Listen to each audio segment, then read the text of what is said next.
కొత్త రేషన్ కార్డులు జారీ చేయండి, ఎన్నికల కోడ్ అమల్లో లేని జిల్లాల్లో ముందుగా కంప్లీట్ చేయండి, దరఖాస్తుల పరిశీలన ప్రక్రియలో వేగం పెంచండి, ఒకసారి అప్లై చేసుకున్న వాళ్ళు మళ్ళీ అవసరం లేదు, దీనిపై ప్రజలకు అవగాహన కల్పించండి. పౌర సరఫరాల శాఖ ఉన్నతాధికారుల సమీక్షలో CM Revanth Reddy digital card రూపంలో ఇచ్చేందుకు ప్రణాళికలు సిద్ధం చేయాలని ఆదేశం. కార్డు నమూనాల పరిశీలన, ఉగాది తర్వాత సన్నబియ్యం పంపిణీ.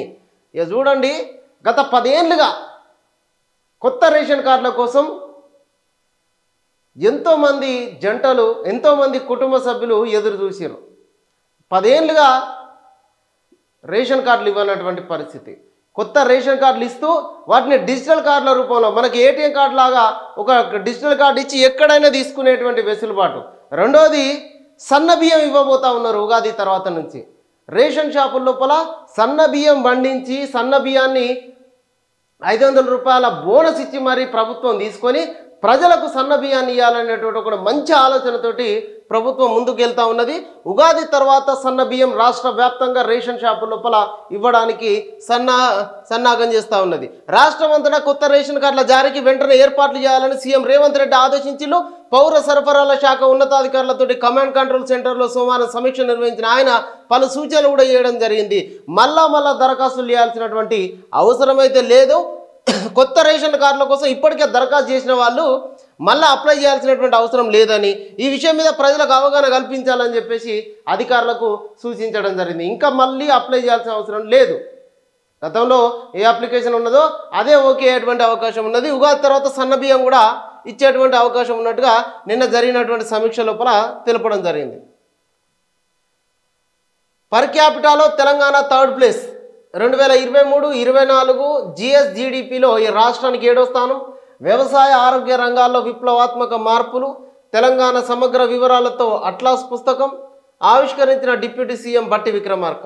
20 రోజుల్లో ఎస్సీ వర్గీకరణ చట్టం, ఆ వెంటనే 25,000 పోస్టుల భర్తీకి నోటిఫికేషన్, అనుమానాలను నివృత్తి చేసే బాధ్యత మాదే అంటూ మంత్రి దామోదర్ రాజనరసింహ మాట్లాడడం జరిగింది. ఇక భవిష్యత్తులో తెలంగాణకు బీసీ సీఎం ఉండబోతున్నట్టుగా మహేష్ కుమార్ గౌడ్ వ్యాఖ్యలు చేయడం జరిగింది. కాంగ్రెస్ పార్టీతోనే అది సాధ్యం, బీజేపీ బీఆర్ఎస్లు బీసీని సీఎం చేయగలవా, బీసీ బిల్లు పైన ప్రధానిని ఒప్పించే దమ్ము బండికి ఉన్నదా అంటూ పీసీసీ చీఫ్ మాట్లాడడం జరిగింది. ఏదైతే రాష్ట్ర ప్రభుత్వం ప్రతిష్టాత్మకంగా బీసీ కులగణనను చేపడతా ఉన్నది, దాని ఆధారంగానే స్థానిక ఎన్నికల లోపల రిజర్వేషన్లు ఇవ్వాలని చెప్పేసి ఒక ఆలోచన చేస్తూ ఉన్నది.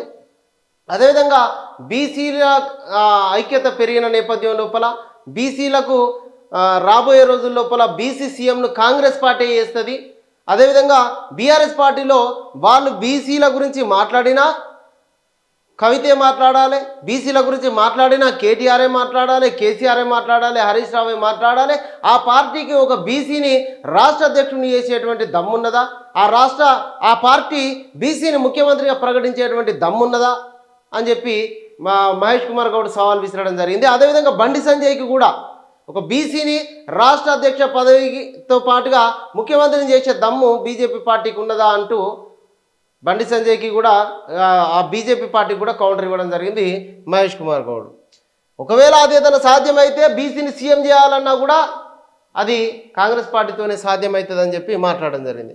నూతన సిఈసిగా జ్ఞానేష్ కుమార్, కేరళ కేడర్కు చెందిన ఐఏఎస్ అధికారికి కీలక పదవి, కొత్త చట్టం ప్రకారం నియమితులైన మొదటి సిఈసిగా రికార్డు. 2029 జనవరి 26 వరకు పదవిలో కంటిన్యూ. ఎన్నికల కమిషనర్గా వివేక్ జోషి నియామకం. ఇక టెలిమెట్రీతో ఎక్కువ నీటి తరలింపుకు అడ్డుకట్ట, కోటాకు మించి ఏపీకి పోకుండా చూడాలి.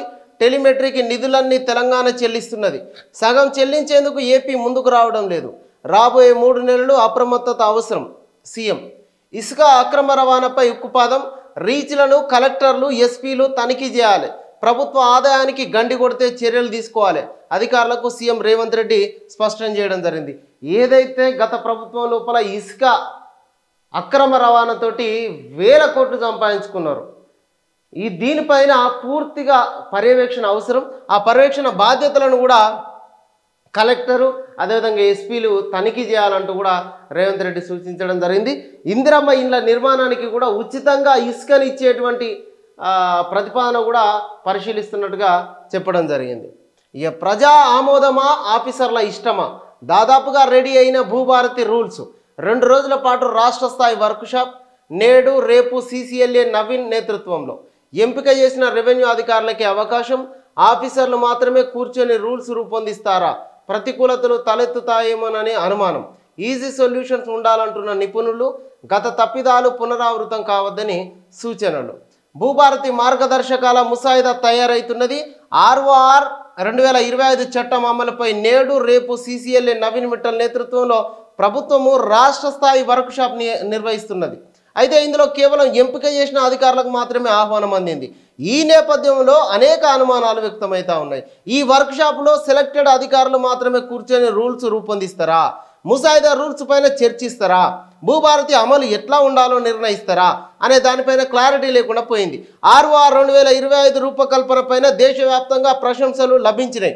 14 ఏళ్ల తర్వాత ప్రజలు, ప్రజా సంఘాలు, ఉద్యోగులు, రిటైర్డ్ ఉద్యోగులు, నిపుణులు అభిప్రాయ సేకరణ తర్వాత ఈ చట్టానికి తుదిరూపు లభించింది. అయితే ఇప్పుడు ఈ భూభారతి రూల్స్ ప్రజలకు అనుకూలంగా ఉంటాయా, అధికారులకు ఇష్టాలతోనే రాస్తారా అనేది సందేహాలు తలెత్తుతూ ఉన్నాయి. ఇది గతంలో ధరణి పోర్టల్ చేయంగా అనేక సమస్యలు ఎదుర్కొన్నారు, అనేక న్యాయపరమైనటువంటి చిక్కులు ఎదుర్కొన్నారు ప్రజలు.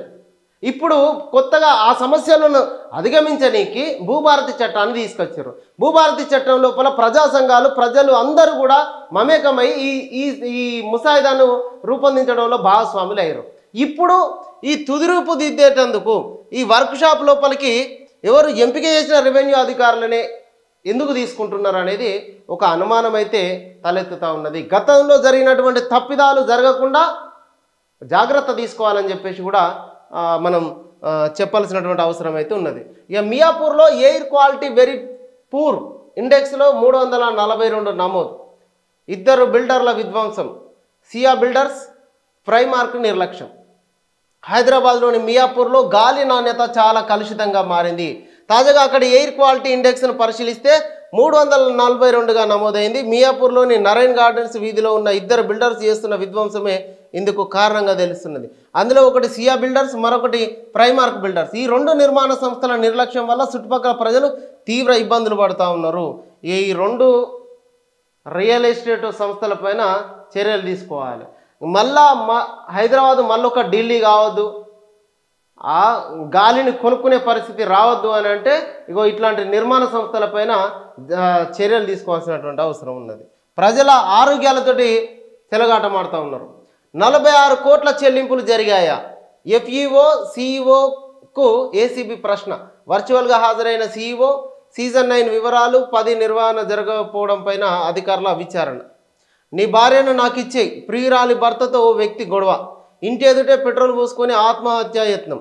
గాంధీ ఆసుపత్రిలో చికిత్స పొందుతూ మృతి. హైదరాబాద్లోని మధురానగర్లో ఈ ఘటన. ఇక రోజుకో కొత్త తతంగం ముందట వేసుకుంటాడు.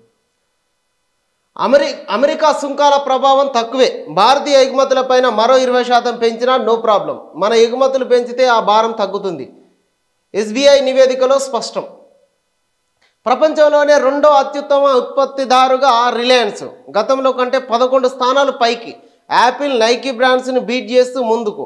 భారత్ నుంచి ఏకైక బ్రాండ్ ఫ్యూచర్ బ్రాండ్ ఇండెక్స్ 2024 విడుదల. ఇక భూ ప్రకంపనలు ఢిల్లీ, బీహార్ రాష్ట్రాల్లో రిక్టర్ స్కేల్ పైన 4.0 తీవ్రత. ఒడిశాలో 4.7గా నమోదు. ఎన్సీఆర్లోని నోయిడా, గురుగ్రామ్, గ్రేటర్ నోయిడాలో కంపించిన భూమి. తెలంగాణ హీరో కేసీఆర్ ఎందుకో ఆయన మళ్ళీ సీఎం చేయాలి, అదే మనం ఇచ్చే గిఫ్ట్. మాకు ఆయన ఇచ్చిన గిఫ్టులు చాలు. రాష్ట్రంలో ఏ మూలకు పోయినా ఆయనే కావాలంటున్నారు. అందుకే ఆయన ఏ మూలకు లేకుండా ఫామ్ హౌస్లో ఉన్నాడు. BRS working president KTR Telangana భవన్లో ఘనంగా జన్మదిన వేడుకలు. అందరూ ఫామ్ హౌస్కే తోపబట్టారు. నిన్న సార్ బయటకు వచ్చినట్టు లేడు కాబట్టి అందరూ ఆయన దగ్గరికే పోయిళ్ళు. గమ్మతున్నాయి సోషల్ మీడియాలో. మినిస్టర్లకు, ఎమ్మెల్యేలకు అపాయింట్మెంట్ ఇవ్వని కేసీఆర్ నిన్న సాధారణ జనాన్ని చాలా సాధారణంగా కలుస్తుంటే ముచ్చటేసింది. ఇట్లా ప్రజల్ని కలవనందుకే కదా ప్రజలు మిమ్మల్ని ఫామ్ హౌస్కు పరిమితం చేసిర్రు. ఇవాళ కేసీఆర్ను జనం ఎందుకు కోరుకుంటున్నారు అని ఎట్లా మాట్లాడినావు కేటీఆర్? ప్రజలను రెగ్యులర్గా కలిసినందుక, ప్రజల సమస్యలు విన్నందుక, ప్రజల సమస్యలను పరిష్కారం చేసినందుక, లేదంటే ప్రజలకే పెద్ద సమస్యగా మారినందుక? ఎందుకు సీఎం చేయాలి మళ్ళా? తెలంగాణ హీరో కేసీఆర్. ఎవ్వరు కూడా వాళ్ళ నాయనని ఎవ్వరు తక్కువ చేసి మాట్లాడరు, ఏ కొడుకు కూడా. మీరు కూడా అదే పద్ధతిలో మాట్లాడి ఉండొచ్చు. కానీ ఇక్కడ విషయం ఏంటంటే తెలంగాణ ప్రజలకు కలవనందుకే కదా, ఎమ్మెల్యేలకు అపాయింట్మెంట్ ఇవ్వనందుకే, మంత్రులకు అపాయింట్మెంట్ ఇవ్వనందుకే కేసీఆర్ను ఫామ్ హౌస్కు పరిమితం చేసిరనే ముచ్చట తెలంగాణ జనం ఇంకా మర్చిపోలే. కేసీఆర్ వ్యక్తి కాదు, భావోద్వేగం హరీష్ రావు. బయటకు రాని ఆఫీసర్ల పైన బదిలీ వేటు, ఫీల్డ్కు వెళ్ళని ఐఏఎస్ ఐపీఎస్లు ట్రాన్స్ఫర్, త్వరలోనే భారీగా స్థానచలనం, పనితీరు సరిగా లేని అధికారులపై యాక్షన్. ఇప్పటికే లిస్టు తయారు చేసిన సీఎంఓ ఏసీ గదుల నుంచి బయటికి రావాలంటూ ఇటీవల సీఎం కామెంట్స్. రాష్ట్రంలో త్వరలోనే పెద్ద ఎత్తున ఐఏఎస్ ఐపీఎస్లకు స్థానచలనం జరగబోతున్నది. ఫీల్డ్కు వెళ్ళాలంటూ ముఖ్యమంత్రి రేవంత్ రెడ్డి ఎంత గట్స్ తోటి ఆ మాట అన్నాడు, ఎంత దమ్ము ఉండాలి. ఐఏఎస్లు ఐపీఎస్లు మీరు పని చేయాలని చెప్పేసి ఏసీ రూములలో కూర్చుంటే కాదు, ప్రజల దగ్గర పోవాలి, ప్రజల సమస్యలను వినాలి, ప్రజల సమస్యలను పరిష్కారం చేయాలని సీఎం రేవంత్ రెడ్డి ఎంత గట్స్ తోటి ఆ మాట అని ఉంటాడు. దానికి ఇప్పటికే ఈ టీచర్ ఎమ్మెల్సీ రాష్ట్రంలో ఎమ్మెల్సీ అంటే ఎన్నికల కోడ్ అమల్లో ఉన్నది. ఆ ఎమ్మెల్సీ ఎన్నికల కోడ్ ముగిసిన తర్వాత ఐఏఎస్లు ఐపీఎస్ల ట్రాన్స్ఫర్లు కూడా ఉండబోతున్నట్టుగా దానికి సంబంధించి సీఎం ఆఫీస్ ఇప్పటికే లిస్టు కూడా తయారు చేసినట్టుగా ఒక వార్త అయితే ఉన్నది. ఇక హైదరాబాద్లో డ్రగ్స్ కలకలం, olive bistro bar and pub పైన పోలీసుల దాడులు, 20 మందికి డ్రగ్స్ పరీక్షలు, ఒకరికి పాజిటివ్. అతన్ని అదుపులోకి తీసుకొని విచారణ చేస్తున్నారు. ఇది కథ ఇప్పుడు వరకు ఉన్నటువంటి ముచ్చట.